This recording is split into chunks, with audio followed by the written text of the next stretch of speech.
Jan had set up portable recording rigs in hotel rooms and apartments, and once in a church basement.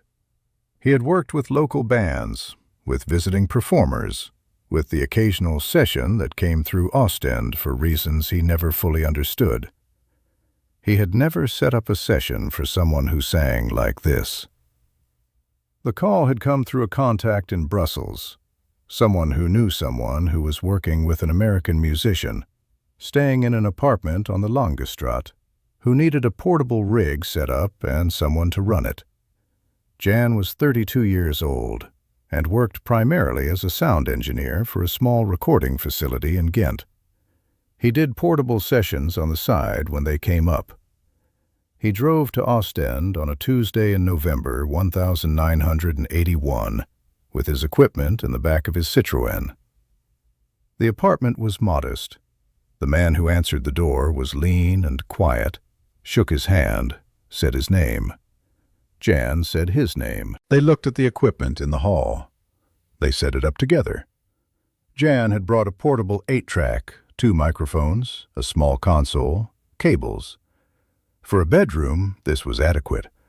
For a professional recording session, it was barely minimum. For what turned out to happen in that room, it was sufficient. The first session was exploratory, the way first sessions are, when the equipment is new and the room is new and the 2 people in it have not yet calibrated to each other. They ran through some ideas. Jan set levels. Marvin sang a few phrases to test the microphone placement. Jan had been a working engineer for 8 years. He had heard voices in the context of engineering, as problems to be solved, as signals to be managed, as inputs that needed to be shaped to produce acceptable outputs. He heard voices technically. He did not usually hear them the way listeners hear them. He was in the business of making voices sound right, not of being affected by them. The first phrase Marvin sang to test the microphone placement was a few bars of something Jan did not recognize. It lasted perhaps 15 seconds. When it ended, Jan did not immediately say anything. He sat at the small console and looked at the levels and did not say anything for a moment. Then he said, "The levels are good." Marvin nodded. They continued. The session that became Sexual Healing took shape over several weeks. Jan was not there for all of it. He came when he was called, set up or adjusted the equipment, ran the engineering side, packed up when the session ended, and drove back to Ghent. He was present for the first full take of Sexual Healing. He has described this in the years since, in the few interviews he gave to Belgian music journalists who tracked down the people who had been in the Ostend apartment, as the moment he understood that what he was recording was something he had not been in a room with before. Not because he understood who Marvin Gaye was, or what the record was going to become. He knew the name, but not the catalog. He had not heard what's going on.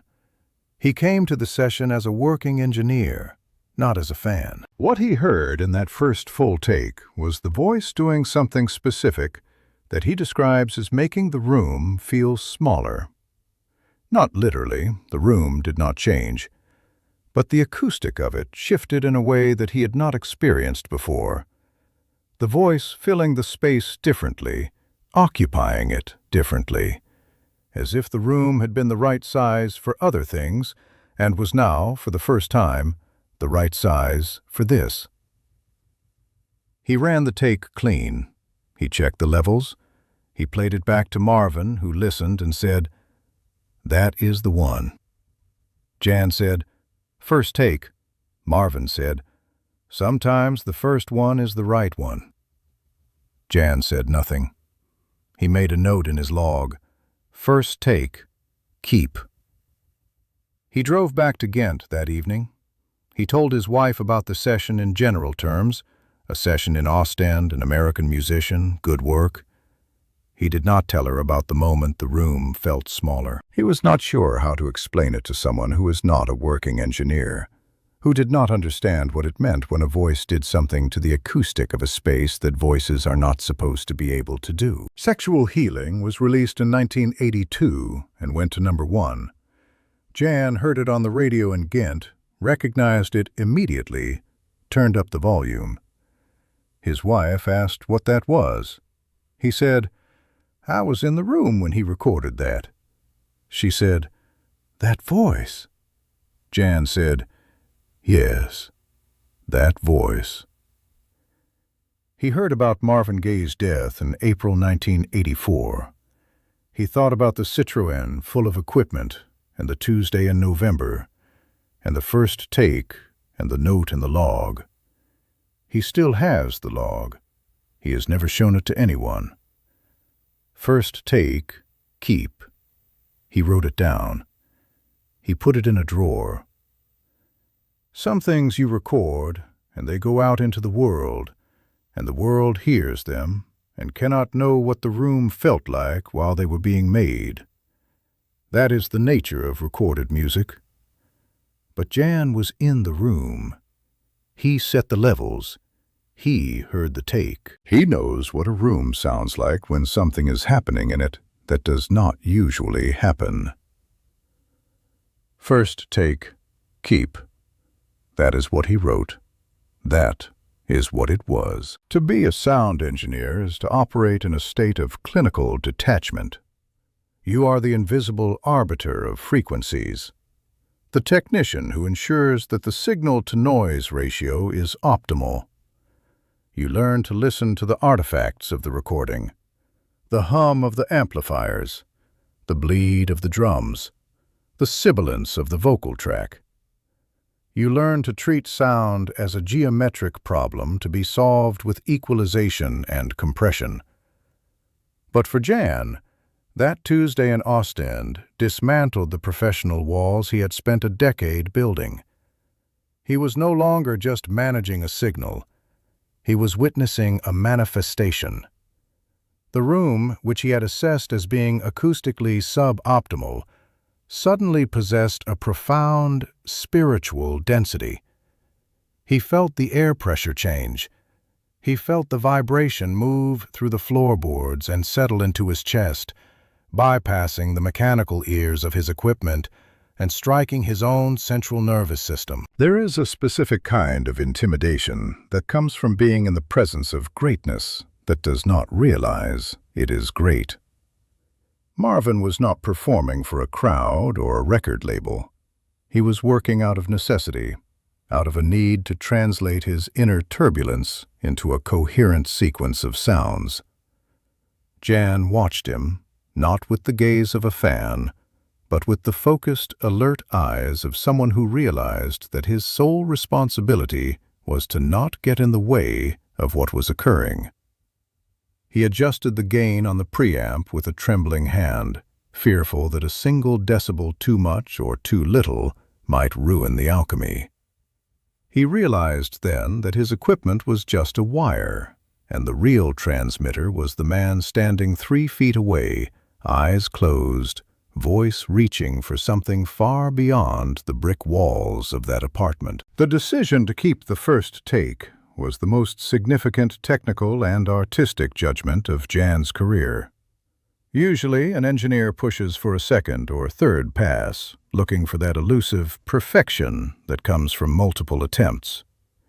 But Jan knew, and he saw the knowledge mirrored in Marvin's quiet, certain nod, that to record it again would be to dilute the miracle.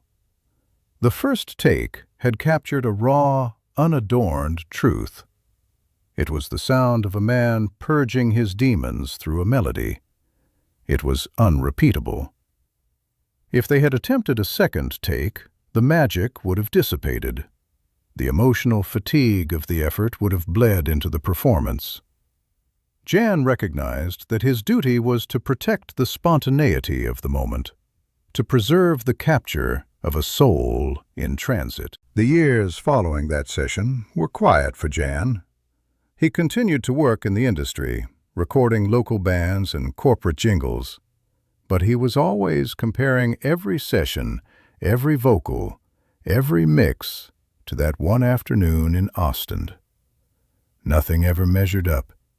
Nothing ever possessed that same gravity-shifting quality.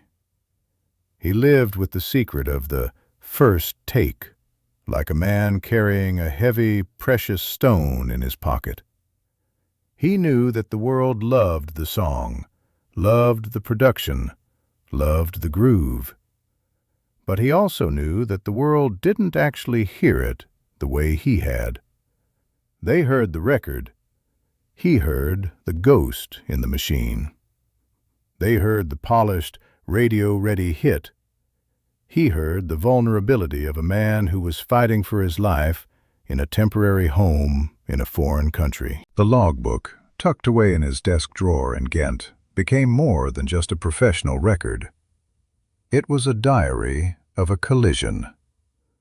In the professional world of engineering, we obsess over what we captured. But John was haunted by how it felt to capture it. The notation, first take, keep, was his shorthand for an encounter that defied his understanding of physics and acoustics.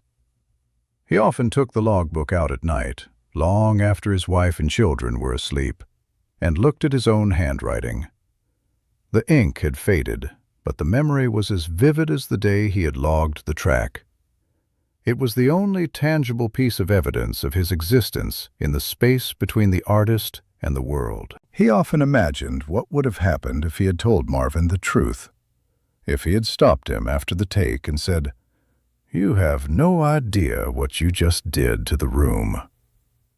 But he knew that to say such a thing would be to break the spell. Greatness requires a certain degree of isolation. It requires the artist to believe, even if just for a moment, that what they are doing is simple. Jan was the silent witness who made that belief possible. By staying professional, by keeping his reactions contained within the technical log, he allowed Marvin the space to be human. He performed his job, and in doing so, he facilitated the greatest creative output of Marvin's final years. We often think of recorded music as a permanent archive, a static representation of a point in time. But for Jan, the song "Sexual Healing" was a living entity that changed every time he heard it. He heard the subtle inconsistencies, the slight imperfections in the vocal layering, the tiny, human hesitations that the general public never noticed. He heard the room. He heard the drafty window, the creak of the floor, the hum of the portable rig. He heard his own nervousness. He heard the entire, complex reality of a creation that was never supposed to happen in a bedroom in Ostend. The death of Marvin Gaye in 1984 felt to Jan like the end of a private era. He realized then that the logbook was not just his. It belonged to the history of the music. And yet, he could never share it. To reveal the log would be to invite scrutiny, to invite questions about the technical details of the session, to force him to explain the unexplainable. He chose instead to let the world have the music and to keep the truth for himself. It was a sacrifice of ego, a decision to remain the invisible engineer who had seen but would never speak. Every time he heard the song in a store, or in a bar, or drifting through an open car window, Jan would pause. He would stop whatever he was doing and listen. He didn't listen for the melody. He listened for the start. He listened for the breath right before the first line, the moment where the room was still empty, and then the moment where the voice changed everything. He was always, in his mind, back in that room in Ostend, sitting behind the console, looking at the levels, holding his breath. It was the most important thing he had ever done, and it was a secret that defined him. The legacy of the song is massive. a global anthem of love and restoration. But the legacy of the session is a story of a sound engineer who found himself at the epicenter of a miracle and decided to just do his job. He gave us the record, but he kept the moment. He kept the first take. He kept the memory of the room shrinking. He kept the silence that followed the final note, a silence that he knew, even then, was the most important sound he would ever hear. He recorded the music, but more importantly, he recorded himself being changed by it. And that, in the quiet of his study in Ghent, is what he truly kept. The music will live forever in the speakers of the world, but the room, the real, acoustic, miraculous room, only lives in the mind of the man who set the levels. And that is enough.